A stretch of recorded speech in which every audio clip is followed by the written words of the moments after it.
Hello friends, मैं हूं कल्पना प्रजापति और आज हमारा टॉपिक है मेमोरी। तो मेमोरी क्या होती है, इसके बारे में हम डिटेल में चर्चा करेंगे। Formation of sign in our brain is memory, कि किसी भी चीज़ का साइन बन जाना हमारे दिमाग में, वही मेमोरी है। तो अब ये साइन क्या होते हैं, इसका मतलब है जब भी कुछ भी हम इंडिविजुअल देखता है, समझता है या लर्न करता है, तो उसकी साइन बन जाना मतलब उसकी एक इमेज जो होती है वो उसके माइंड में, उसके दिमाग में जो होती है वो फिट हो जाती है। तो वही हमारी क्या है, मेमोरी हो जाती है। आप जितनी बार एक चीज़ को बार बार रिपीट करोगे, तो आप ऐसे आंखें बंद करो या खोल के रखो, उस इंसान, जैसे आप किसी इंसान का नाम लो और उनकी जो एक है आपके सामने, आंखों के सामने एक इमेज जो है वो आपको दिखने लग जाती है। ऐसे ही आपने कुछ अच्छे से प्रैक्टिस करी है, किसी चीज़ के बारे में पढ़ा है, किसी टॉपिक को, तो जैसे ही वो टॉपिक अगर एग्ज़ाम में भी आता है तो वो एक इमेज एकदम में वो आपके सामने दिख जाती है कि वो ऐसे ऐसे लिखा हुआ था। इवन जो वो एक तरह से फ़ोटो जो है ना, क्लिक हो के वो आपके दिमाग में स्टोर हो जाती है, वो फ़ोटोज़, वो इमेजेस। और जितना आप प्रैक्टिस करोगे उतनी ज़्यादा मेमोरी आपकी शार्प होगी। जैसे अगर हम जिन लोगों के साथ रहते हैं, हमारे फैमिली मेम्बर्स हैं, हमारे फ्रेंड्स हैं, उन सब को क्या करते हैं, हम भूलते नहीं हैं, क्योंकि हमारी मेमोरी में उनकी जो इमेजेस हैं, जो साइंस हैं, वो इमेजेस के वो बिल्कुल क्लियर होते हैं। तो अब ये है, कुछ भी देखो, कुछ भी समझो, अगर वो ज़रूरी है, आपने उस पर अटेंशन दी, उसको आपने रिकॉल किया, ये पूरा प्रोसेस होता है। अगर आपने वो अच्छे से किया, उसे रिपीट किया, तो आपकी मेमोरी में वो फिट हो जाएगा। जैसे अगर आपसे बोले 2 का टेबल, तो आप जब भी आपके लिप्स पे ऐसे याद है, वो आपको मेमोराइज है। तो मेमोरी में आप जितनी ज़्यादा प्रैक्टिस करोगे, जितनी रिवीजन करोगे, your memory will be more sharp. अब अगर वही बात है, अगर आपकी मेमोरी शार्प है, आपने रिवीजन करी है अच्छे से, तो आपकी जो नॉलेज होगी, आपका ज्ञान भी जो होगा, वो उसमें भी वृद्धि होगी, उसमें भी आपकी जो है वृद्धि पाई जाएगी। तो आपको इंटेलिजेंट माना जाएगा कि हाँ, ये इंसान इंटेलिजेंट है। इसको किसी भी चीज़ के बारे में पूछो, उसका ऐसे हवा में तीर मारने वाली नहीं, एक अच्छी और डिटेल और सटीक जानकारी है किसी चीज़ की। वो कब बनेगी, जब आपकी मेमोरी अच्छी होगी। और अब स्टेजेस होती हैं मेमोरी की जैसे पहली स्टेज होती है एनकोडिंग। एनकोडिंग में होता है संकेतों का बनना, कि कोई भी चीज़ है, आप मान लो कि आपको मैं अभी पढ़ा रही हूँ, तो आप क्या कर रहे हो, एनकोड कर रहे हो इस चीज़ों को, संकेतों को बना रहे हो। जो आपको दिख रहा है, उसकी इमेजेस जो है आप देख रहे हो, आप सुन रहे हो, ये सब क्या कर रहे हैं, एनकोडिंग हो रही है आपकी। एनकोडिंग होने के बाद होती है हमारी स्टोरेज। स्टोरेज का है अब आपके दिमाग में स्टोर हो जाना उस चीज़ का, और रिट्राइवल मतलब जब आपसे पूछा जाए तब आप उसका आंसर कर पाए। तो आप ये देखिए, सबसे पहले कि आपका यहाँ पे एनकोडिंग में अगर मैं आपको ये पढ़ा रही हूँ टॉपिक मेमोरी का, तो आपने एनकोडिंग अच्छे से कर ली है कि क्या क्या मैम ने एग्जाम्पल दिए थे, हमारे खुद के एग्जाम्पल क्या थे।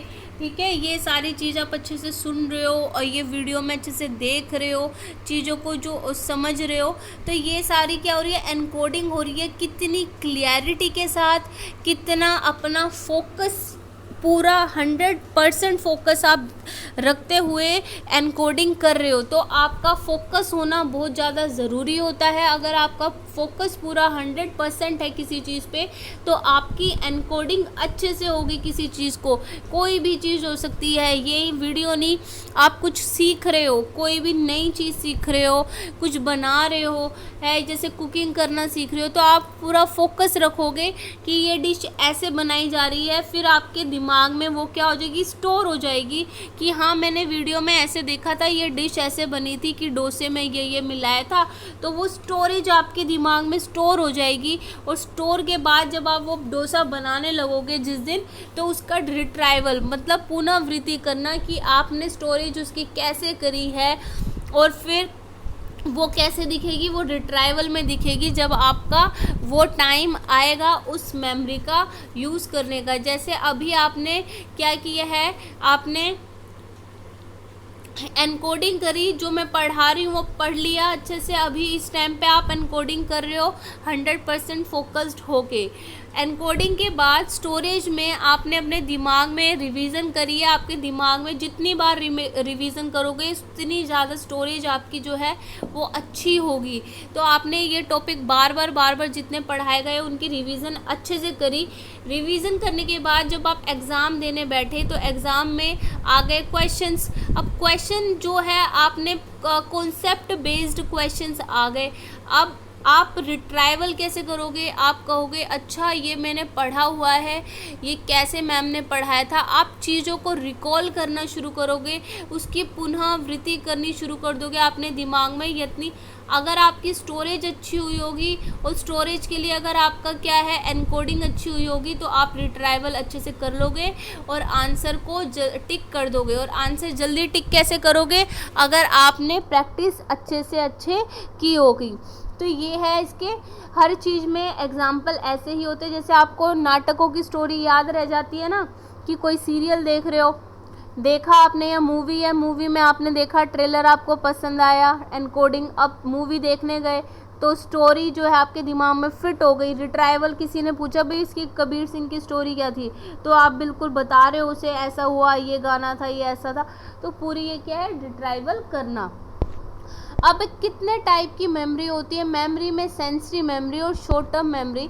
अब सेंसरी मेमोरी वो मेमोरी होती है जो सिर्फ 1 सेकंड से भी कम के लिए रहती है। मान लो आप कहीं जा रहे हो और जैसे मेट्रो में जा रहे हो और आपको पता है दिल्ली में राजीव चौक पे कितनी ज़्यादा भीड़ होती है, इतने लाखों हज़ारों लोग आपको देखने को मिलते हैं। कहीं भी आप भीड़ कहीं जा रहे हो, वो आपके सामने आते ही चली गई वो चीज़, आपने उस पर अपना ध्यान नहीं दिया because you don't want to pay attention to the specific thing. तो वो क्या होगी? वो लेस देन 1 सेकंड है, 1 सेकंड है, तो वो शॉर्ट टर्म सेंसरी मेमोरी आपकी कही जाएगी। अब आ जाती है हमारी शॉर्ट टर्म मेमोरी।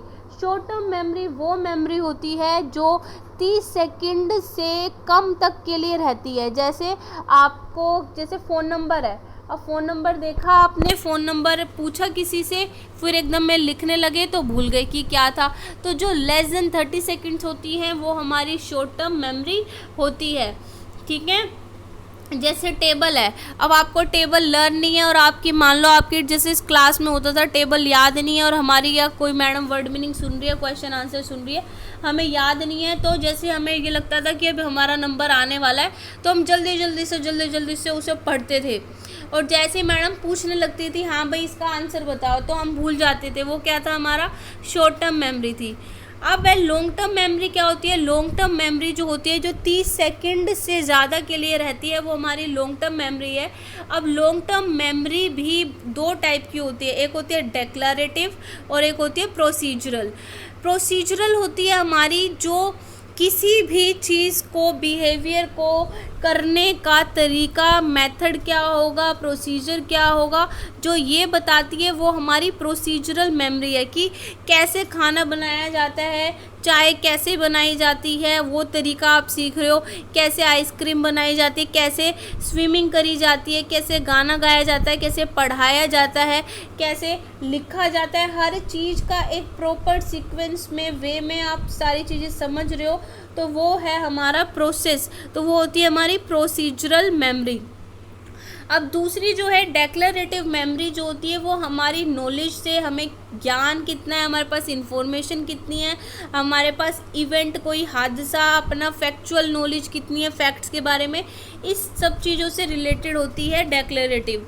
अब जैसे इसमें प्रोसीजरल में दिया हुआ है कि आपने स्विमिंग करनी है, ड्राइविंग करनी है, इस चीज़ का प्रोसेस पता होगा तभी तो करोगे, ऐसे थोड़ी ना गाड़ी लेके और ड्राइविंग करने चल दोगे। तो ये सब क्या है? प्रोसीजरल में आप प्रोसीजर पूरा सीखोगे ना। अभी आपने सबसे पहले फ़ोन देखा चलाना, तो आपने सीखा ना कि फ़ोन कैसे चलाते हैं, जब सबसे पहले आपने देखा कि ये क्या चीज़ है, या आप अपने पेरेंट्स को सिखाते हो जिन्होंने नहीं आता तो आप उनको प्रोसीजर सिखाते हो उसका। अब डेक्लेरेटिव मेमोरी में जो होती है कि कोई भी इवेंट है, कोई आपके साथ इवेंट हुआ है, किसी चीज़ की नॉलेज है, ये सारी इसमें आ जाएगी। अब डेक्लेरेटिव में सिमेंटिक और एपिसोडिक होती है। एपिसोडिक सिमेंटिक में होगा कि नॉलेज और इन्फॉर्मेशन किसी भी चीज़ की वो आपने याद कर ली कि हमारे देश का प्रधानमंत्री ये है, हमारे देश में ये फेस्टिवल्स मनाए जाते हैं, ये इसके कल्चर है, ये स्टेट्स हैं, ये सारी चीज़ें आपने ये कर ली है, तो ये आपकी सिमेंटिक मेमोरी है। और एपिसोडिक होगी जो आपकी पर्सनल इवेंट से रिलेटेड है कि आपके साथ ये हादसा हुआ था जब मैं 6 साल की थी, मैं एक स्कूटी से गिर गई थी, मैं या मेरी बर्थडे पार्टी मनाई गई, या मैं अपने फ्रेंड्स के साथ घूमने गई थी। जो भी आपका पर्सनल आपसे रिलेटेड है वो होता है हमारा एपिसोडिक मेमोरी। तो ये अब आ जाते हैं हमारे एस्पेक्ट्स ऑफ मेमोरी में क्या क्या होते हैं, पॉजिटिव और नेगेटिव। पॉजिटिव एस्पेक्ट क्या है मेमोरी का?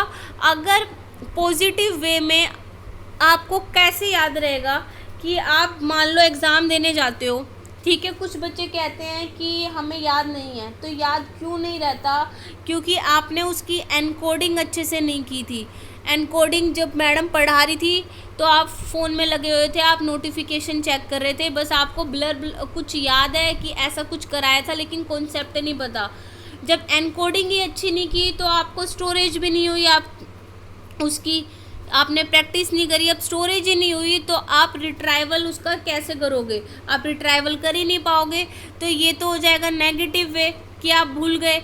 अब पॉजिटिव वे होता है हमारा कि आपने एनकोडिंग अच्छे से करी है, जब समझाया जा रहा था फोकस्ड कंसंट्रेशन पूरा था, स्टोरेज भी अच्छे से हुई है आपकी, आपने उसकी प्रैक्टिस भी करी है, फिर आपने रिट्राइवल जब पुनरावृत्ति का टाइम आया तो आपने टाइम आने पे कर दी। तो ये आ जाती है हमारी पॉजिटिव होगा, जो मेमोरी स्टेज जो है इसके अंदर प्रॉपर वे में कंप्लीट होगी पॉजिटिव में। लेकिन नेगेटिव में क्या होगा? ये कंप्लीट नहीं हुई हमारी एनकोडिंग, स्टोरेज और रिट्राइवल की, किसी भी स्टेज में अगर कमी रहेगी, मान लो एनकोडिंग अच्छे से नहीं हुई लेकिन आप स्टोरेज और रिट्राइवल कर रहे हो, स्टोरेज अच्छा नहीं हुआ, आपने सीख तो लिया लेकिन आपने प्रैक्टिस नहीं करी, तो रिट्राइवल कैसे होगा? तो इन कुछ भी इसमें जो आता है वो इन सब चीज़ों की वजह से हम भूल जाते हैं, तो उस नेगेटिव एस्पेक्ट को ही फॉरगेटिंग कहते हैं। तो फॉरगेटिंग जो होती है, फॉरगेटिंग के अंदर होता है हमारा रिमेम्बरिंग इज आर। अब इसके अंदर नेचर ऑफ रिमेम्बरिंग, पहले अब नेचर ऑफ रिमेम्बरिंग के बारे में हम पढ़ लेते हैं कि जो एबिंगहॉस थे, उन्होंने बोला कि रिमेंबर करना, याद करना किसी भी चीज़ को, वो एक रिप्रोडक्टिव प्रोसेस है। रिप्रोडक्टिव प्रोसेस है मतलब अगर इसका मतलब है इंडिविजुअल रिमेंबर करता है the matter as it is in the individual as learn. उन्होंने बोला कि एबिंगहॉस ने कि जैसा आपने पढ़ा है ditto same to same exact, कोई चेंज नहीं, वैसा का वैसा आपने कर लिया, तो वो ही क्या है आपके रिप्रोडक्टिव है। ये जैसे आपकी वो नरेशन होती है ना, डायरेक्ट स्पीच और इनडायरेक्ट स्पीच। जो डायरेक्ट स्पीच में हम वो कोमा में लिखते हैं, राम सेड, राम ने कहा, क्या कहा, फिर पूरे एकदम एग्जैक्ट उनके वर्ड्स लिख देते हैं, तो ये डायरेक्ट स्पीच जो होती है ना। लेकिन रियलिटी में ये बहुत कम, रेयरली जो होगा ऐसा कोई देखने को मिलेगा कि आप अगर किसी आपने बात कर रहे हो, आप डायरेक्ट स्पीच में बात करोगे ही नहीं, आप इनडायरेक्ट स्पीच ही हम यूज़ करते हैं। रेयरली होगा अगर हम डायरेक्ट स्पीच हम यूज़ करें।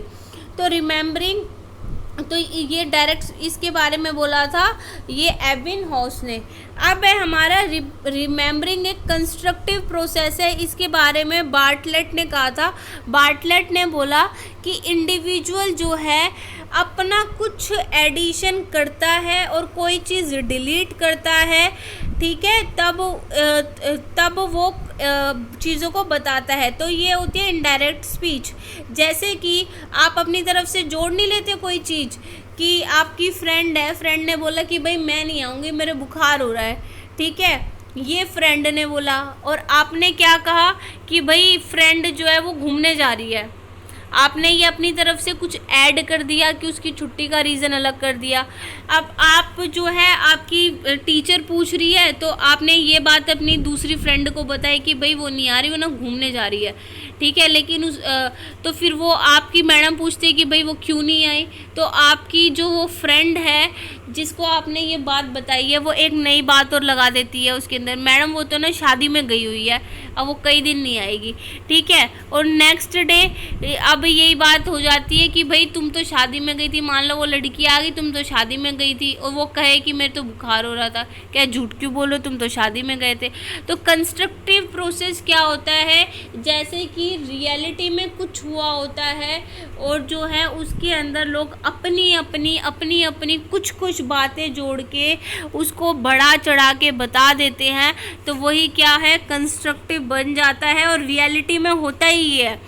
तो जो भी हमारे इनडायरेक्ट स्पीच होती है ना, डायरेक्ट इनडायरेक्ट नरेशन में, तो नरेशन में इनडायरेक्ट स्पीच हमने कहा ना, उसने कहा ये हुआ ऐसे, तो वो है इनडायरेक्ट स्पीच, ये हमारी बोली बार्टलेट ने।